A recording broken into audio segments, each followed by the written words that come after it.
शांत वेश करनी कठिन बरन न जाय सरो। प्रिय भक्तों, परशुराम जी भयंकर क्रोध में हैं। जनक से पूछते हैं, क्यों रे जनक, इतनी भीड़ क्यों है यहाँ पर? जनक जी बोले, महाराज पुत्री का विवाह था, स्वयंवर था, इसीलिए इतनी भीड़ है। परशुराम जी जनक जी से बात कर ही रहे थे कि अचानक उनकी नज़र टूटे हुए धनुष पर पड़ी और महाराज जैसे ही धनुष को देखा, पांव से लेकर सिर तक उनके क्रोध की सीमा न रही। बोले, मूर्ख जनक, सच सच बता, किसने इस धनुष को तोड़ा है? तुरंत उसको अलग कर दे, मेरे समक्ष लाके खड़ा कर, नहीं तो तेरा राज जहाँ तक है उठाकर पलट दूंगा। पता कौन है वो? जनक जी बेचारे डर के मारे कुछ बोले ही नहीं। श्री रामचंद्र जी आगे आए। बोले, नाथ शंभु धनु भंज निहारा, हुई है को एक दास तुम्हारा।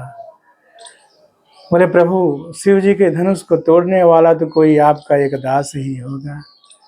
परशुराम जी बोले, अरे राम, सेवक वही जो सेवा करे, लड़ाई करे जो किस बात का सेवक, बताओ है? जिसने भी शिव धनुष को तोड़ा है वो सहस्त्र बाहु के समान मेरा शत्रु है, छोड़ूंगा नहीं, आज उसको मार दूंगा। लक्ष्मण जी मुस्कुराए। परशुराम जी ने देखा, बोले, मूर्ख कौन है मुझे देखकर मुस्कुरा रहा है?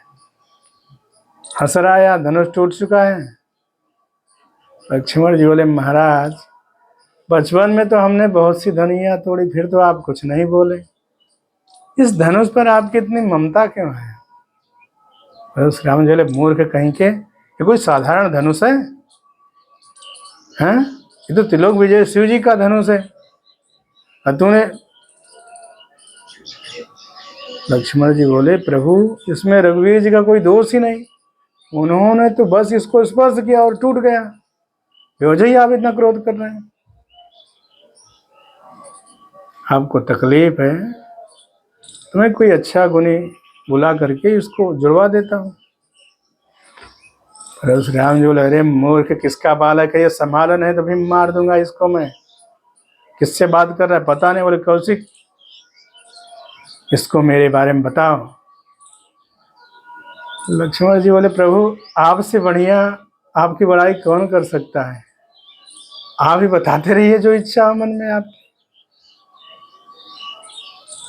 बोले, बहुत बोल रहा है तू बालक, ज्यादा बोलेगा ना, ये फरसा देख रहा है, इसी से काट दूंगा तुझे अभी। लक्ष्मण जी बोले, यहाँ कुमण बतिया को नाई, महाराज आप तो ऐसे डरा रहे हैं जैसे काल को साथ में ही लेकर के आए हैं और अभी मेरे ऊपर छोड़ देंगे। राम जी आए, बोले, प्रभु बालक है, बालक बच्चे के दोष को नहीं गिनते हैं, संतजन क्षमा करिए, असली अपराधी तो मैं हूँ, मुझसे अपराध हुआ है, मैंने आपका धनुष तोड़ा है, आपको जो भी दंड देना है हमें दीजिए। परशुराम जी मूर्ख कहें कि मेरा धनुष तोड़ करके है और ऐसी मीठी मीठी बातें करते हो, चलो दूर हटो मेरे से। लक्ष्मण जी को लगा, यार ये तो भगवान का अपमान कर रहे हैं, अच्छी बात नहीं है। बोले, महाराज मैं बहुत बचा रहा हूँ आपको, हमारे यहाँ पे संत और ब्राह्मण कुछ बोलते नहीं है, नहीं तो अब तक तो मैं धनुष बाण छोड़ देता आपके ऊपर। परशुराम जी ने फरसा हाथ में ले लिया, बोले, अब मैं इसको मार दूंगा, ये मुझसे बच नहीं सकता है। विश्वामित्र, सारी सभा डर गई महाराज, हाय हाय सब पुकारने लगा कि अरे कितना देखो, छोटे से लक्ष्मण कितने परशुराम जी को क्रोध दिला रहे हैं, इनको तो शांत रहना चाहिए। विश्वामित्र जी हंसते हैं, बोले, मुनि हरिये सोच, कि इनको तो अभी लग रहा है कि ये साधारण बालक हैं।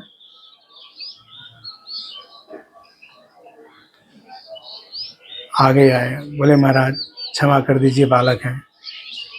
बोले, विश्वामित्र जी मैं इनको क्षमा नहीं कर सकता हूँ,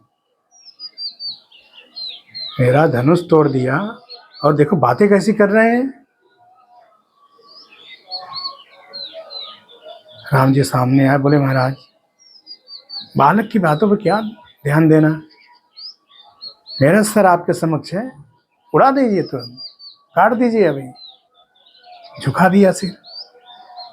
अरे उस राम जी बोले मेरा हाथ तो मैं कोशिश कर रहा हूं कि मार दूं, लेकिन पता नहीं क्यों मैं चल नहीं रहा है फरसा।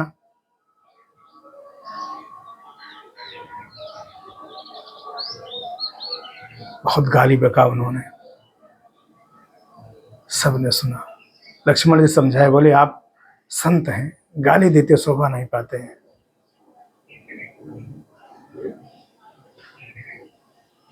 और उस राम जी बोले मूर्ख कहीं के, आज ये सारी सभा को मैं शमशान बना दूंगा, एक एक गले, एक एक लोग का गला काट दूंगा, यहाँ पे कोई बचेगा नहीं।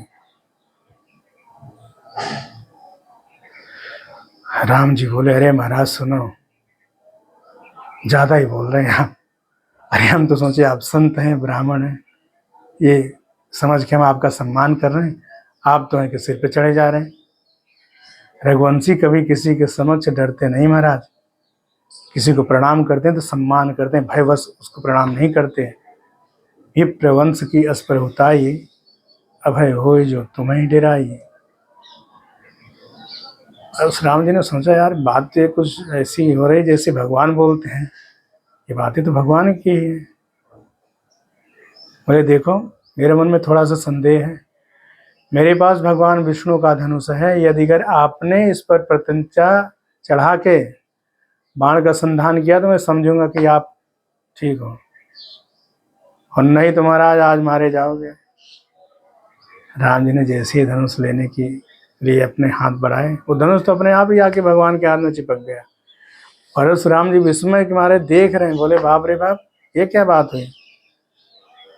भगवान ने तुरंत प्रत्यंचा चढ़ा दिया, धनुष बाण लिया हाथ में, बोले महाराज बताओ आपकी तपस्या नष्ट कर दूं,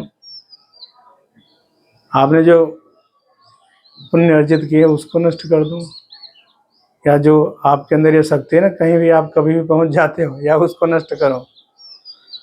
बोले मुझे तो इस शक्ति की बहुत जरूरत है, मेरे पुण्यों को नष्ट कर दीजिए आप, जिससे मेरा अहंकार नष्ट होगा। संधान कर दिया महाराज भगवान ने।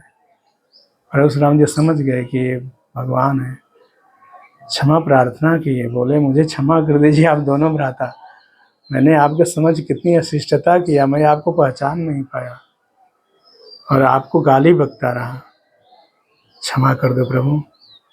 भगवान उनको चतुर्भुज रूप में दर्शन देते हैं। परशुराम जी जाते हैं वहाँ से और भजन करने के लिए, और यहाँ पे सभी चारों तरफ जो राजा लोग जो दहाड़ रहे थे ना, कुटिल राजा, भागे वहाँ से। बोले भागो नहीं, ये तो मार देंगे भैया, तो परशुराम को भी पढ़ दिए, हम क्या चीज़ है, हमें तो खा जाएंगे ये लोग। भाग गए सब वहाँ से। खुशहाल हो गया चारों तरफ जनकपुर, बधाइयाँ बजने लगे जो है, हर तरह से सभी लोग प्रसन्न हैं। जय श्री राम। क्रमशः